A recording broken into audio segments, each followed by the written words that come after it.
कभी आपने सोचा है कोई आपको हर बात में सपोर्ट करता है, आपकी हर छोटी बात पर मुस्कुराता है, आपके आसपास रहना पसंद करता है, लेकिन जब आप उनसे कुछ ज्यादा कनेक्ट करना चाहें तो अचानक वो चुप हो जाती हैं।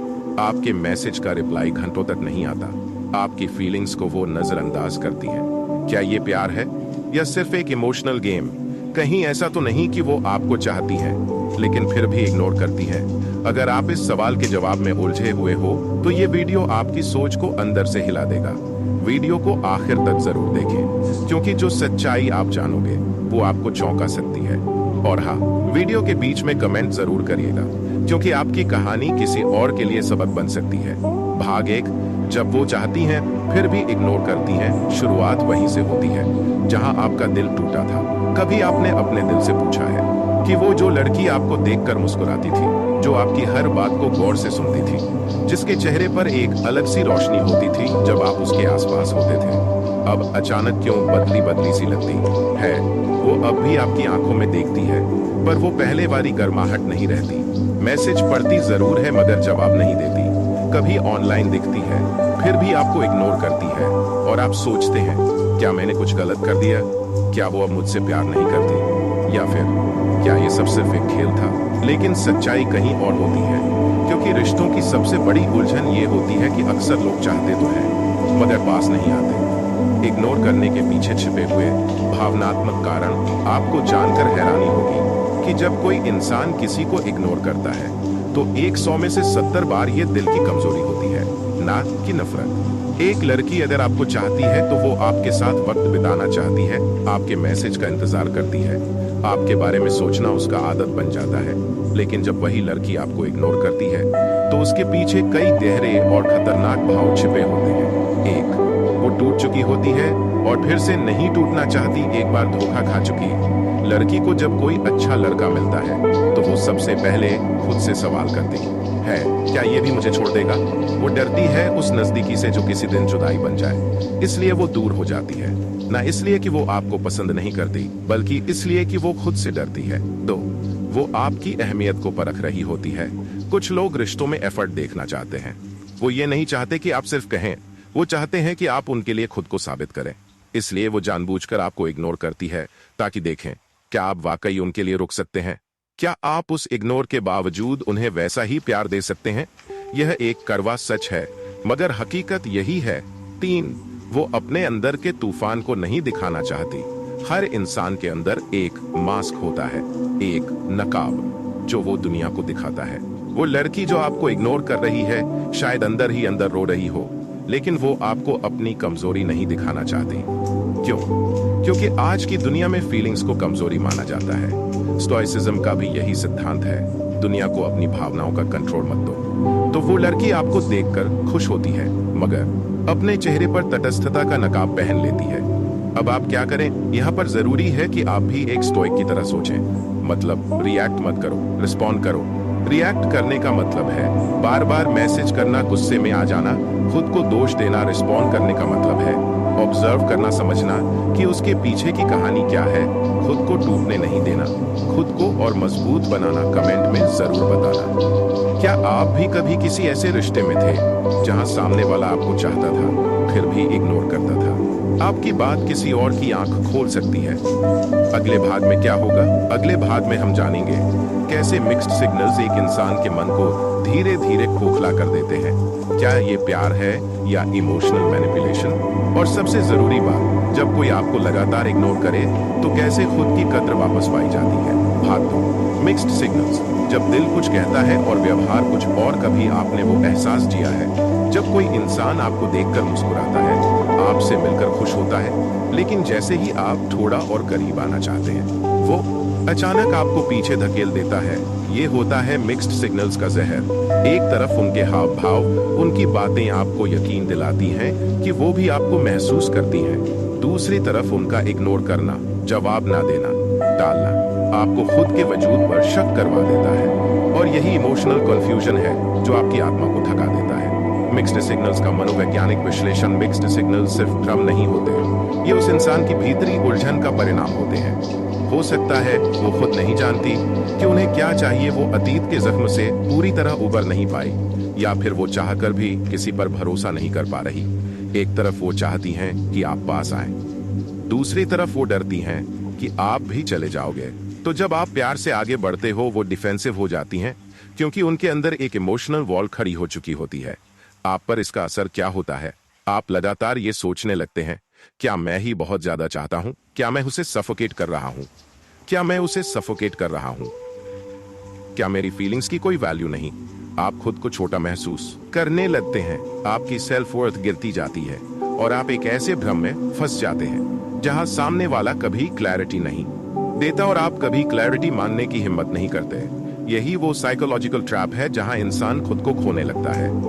Stoic wisdom, don't chase uncertainty. Stoicism कहता है, अनक्लियर लोगों के पीछे मत भागो, क्योंकि क्लैरिटी न मिलने का दर्द रिजेक्शन से भी बड़ा होता है। जब आप किसी ऐसे इंसान को दिल दे बैठते हो जो खुद से भी नहीं जुड़ा है, तो वो आपको भी तोड़ देगा। इसलिए जरूरी है कि आप सिग्नल और साइलेंस के बीच का फर्क समझो। खुद से सवाल करो, क्या ये रिश्ता आपको ऊपर उठा रहा है या नीचे गिरा रहा है? क्लैरिटी मानने की हिम्मत रखो और ना मिले तो खुद आगे बढ़ो। वो क्यों ऐसा करती हैं? हो सकता है एक इमोशनल सेफ्टी चाहिए, लेकिन कमिटमेंट नहीं। वो चाहती हैं कि कोई उनकी बातें सुने, उन्हें समझे। लेकिन जब आप कमिटमेंट की तरफ बढ़ते हैं, वो डर जाती हैं। उन्हें लगता है कि अगर आपने उन्हें पूरी तरह जान लिया तो शायद आप भी चले जाओ। तो वो अटेंशन चाहती हैं, लेकिन इंटीमेसी नहीं। कुछ लोग सिर्फ इसीलिए पास आते हैं ताकि अकेलापन कम लगे, ना कि वो वाकई किसी रिश्ते में बंधना चाहते हैं। 3, वो खुद को ही समझ नहीं पाई है। जब कोई इंसान खुद से ही कट जाता है तो वो दूसरों को भी कंफ्यूज करने लगता है। और जब आप इमोशनली मैच्योर होते हैं तो आप हर बार उन्हें समझने की कोशिश करते हो और हर बार खुद को थोड़ा और खो देते हो। अब आपसे सवाल है, क्या आप भी ऐसे रिश्ते में हैं? कमेंट में बताएं। क्या आपने कभी किसी ऐसे इंसान से दिल लगाया जो आपको समझता तो था मगर क्लैरिटी कभी नहीं देता था? आपके जवाब से ना जाने कितने लोग खुद को समझ पाएंगे। हो सकता है आपकी कहानी किसी और को कंफ्यूजन से निकाल दे। अगले भाग में क्या होगा? अब तक आपने जाना क्यों कोई आपको चाहता है फिर भी इग्नोर करता है और कैसे मिक्स्ड सिग्नल्स इंसान को तोड़ देते हैं। भाग 3 में हम जानेंगे, जब कोई आपको बार बार इंटेंशनली इग्नोर करता है तो क्या वो मैनिपुलेशन कर रहा होता है? कैसे पहचाने कि ये सब एक गेम है या कोई इमोशनल स्ट्रगल? और सबसे जरूरी, आप कैसे खुद को इस इमोशनल गेम से बचाएं। भाग 3, प्यार या चालाकी, जब इग्नोर करना बन जाता है एक इमोशनल गेम। आपने कभी महसूस किया है कि जब आप किसी से सच्चा प्यार करते हैं तो आपकी सबसे बड़ी कमजोरी वही बन जाता है? आप उसकी एक मुस्कान के लिए सब कुछ छोड़ने को तैयार हो जाते हैं, लेकिन वो इंसान आपकी हर बात को नजरअंदाज करता है।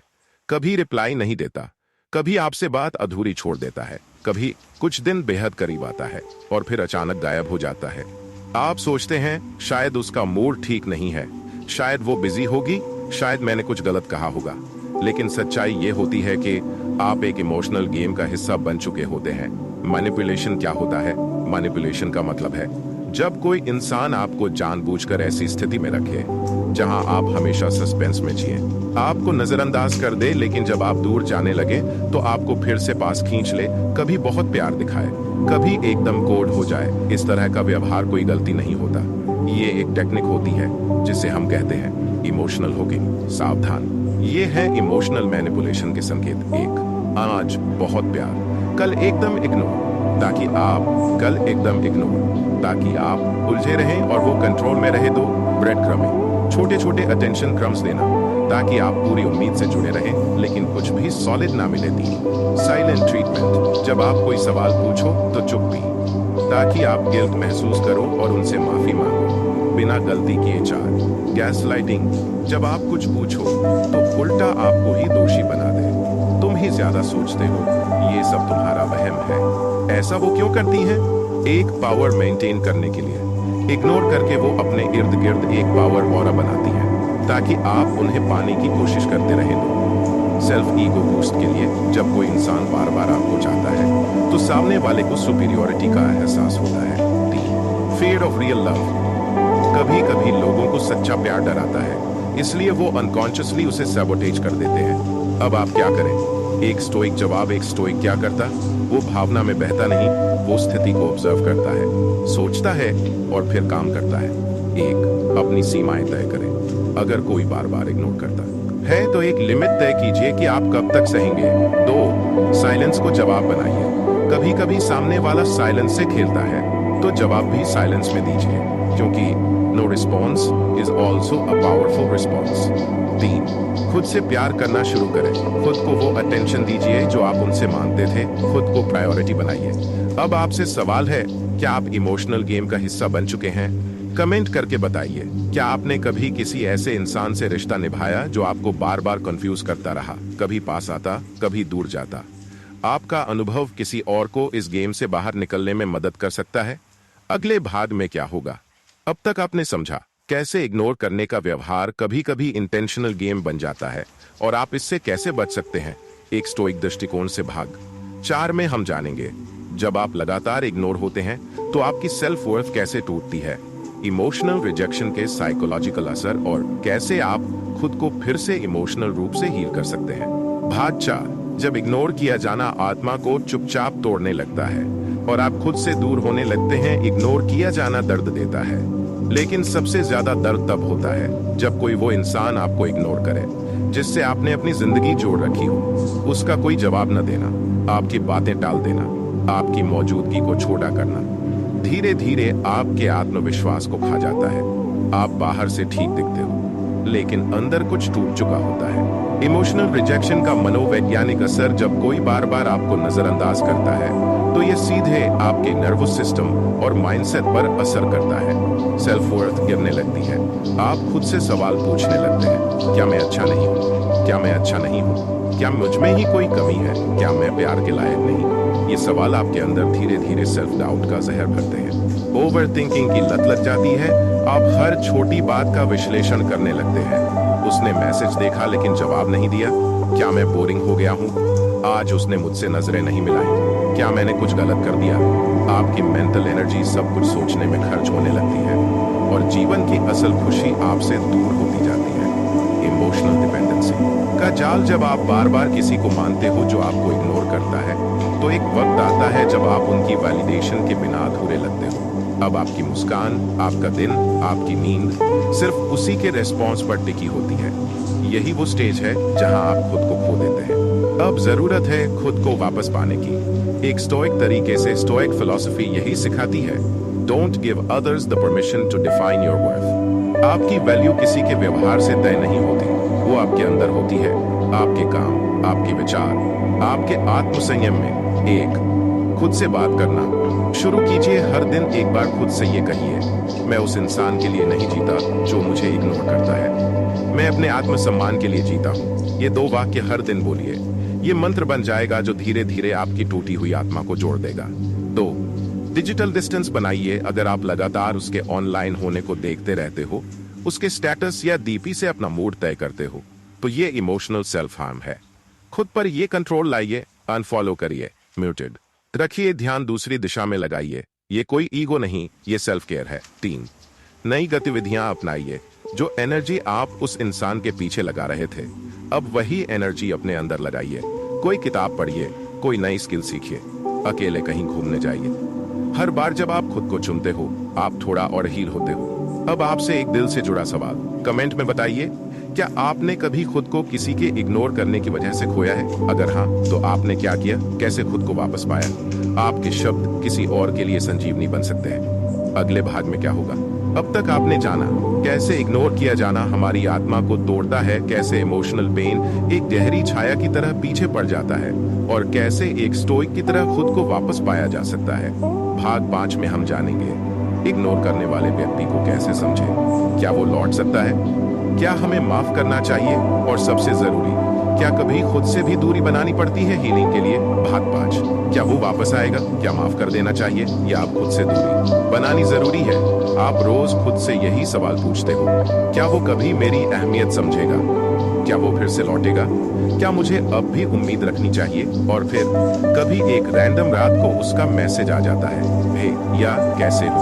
आपका दिल उछल पड़ता है, लेकिन फिर आप खुद से पूछते हो, क्या मैं फिर उसी साइकिल में लौटने वाला हूँ? क्या वो इंसान सच में लौट सकता है? सच ये है कि हाँ, कुछ लोग लौटते हैं, लेकिन सवाल ये नहीं कि वो लौटते हैं या नहीं। सवाल ये है कि क्या आपने खुद को उस लायक बनाया है कि अब आप पहले जैसे न टूटे। क्योंकि अगर आप उसी इमोशनल हालत में हैं जहां से उन्होंने आपको छोड़ा था, तो वो वापसी सिर्फ एक रिपीट पैटर्न होगी, एक और दिल टूटने के लिए।